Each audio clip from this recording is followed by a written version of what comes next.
Samosa or spring roll jacket. You could also call it spring roll skin. Now to make this, you just have to follow the recipe the way it is and you're going to perfect it. First, I'll be introducing the tools we'll be using. I'm using a non-stick pan. You don't need a samosa machine to make this. It's very simple. So just use a non-stick pan, invest in one, or you could use a regular pan and just grease it with little vegetable oil, but a non-stick pan is better because it saves a lot of stress. Now this pan, I'll use it for my skins, that is my spring roll skin, my tortillas or shawarma bread. I don't wash this pan with sponge and water. I only sprinkle little water on my tea towel and clean the surface of the pan. This is to retain the texture and make it still non-sticky. I'll also be making use of my brush. This is the brush I use.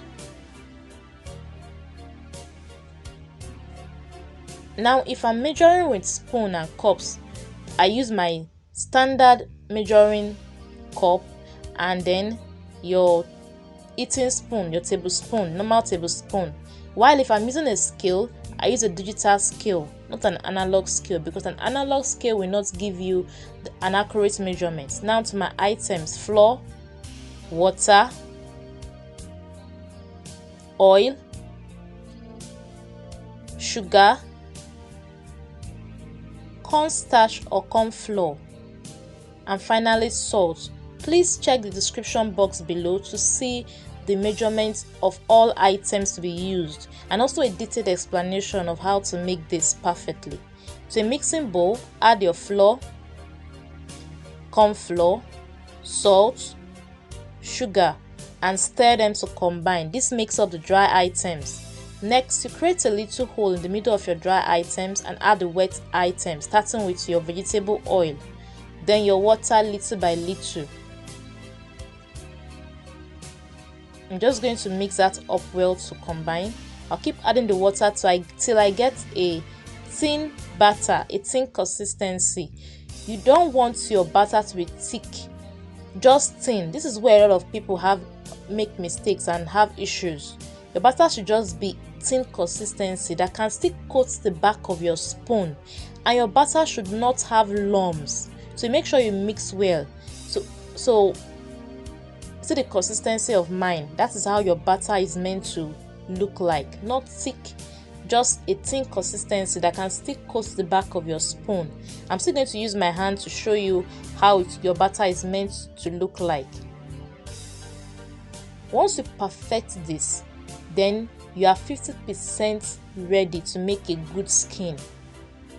The next place where people have issues is with the heat of their gas.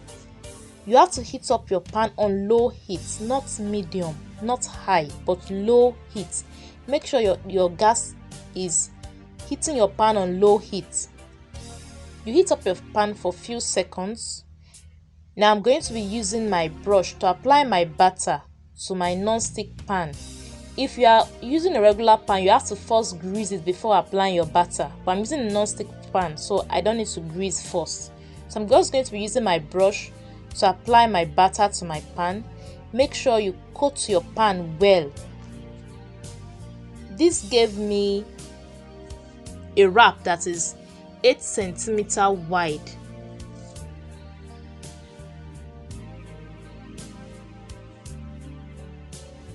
You apply your batter well. Make sure there are no spaces, and then you leave your skin to cook on low heat. Don't be tempted to increase your gas heat. Now to know if your batter is ready or your skin is ready, it will start peeling from the side of the pan and the color will change from white to off-white, just like this. Now this peeled by itself perfectly, and I'm going to flip it to the other end. Flip the top down so that the top cooks for 2 seconds. You don't want your skin to be too dry. If your skin is too dry, it's going to break while you're adding your sauce. While if your skin is too moist, it's going to tear.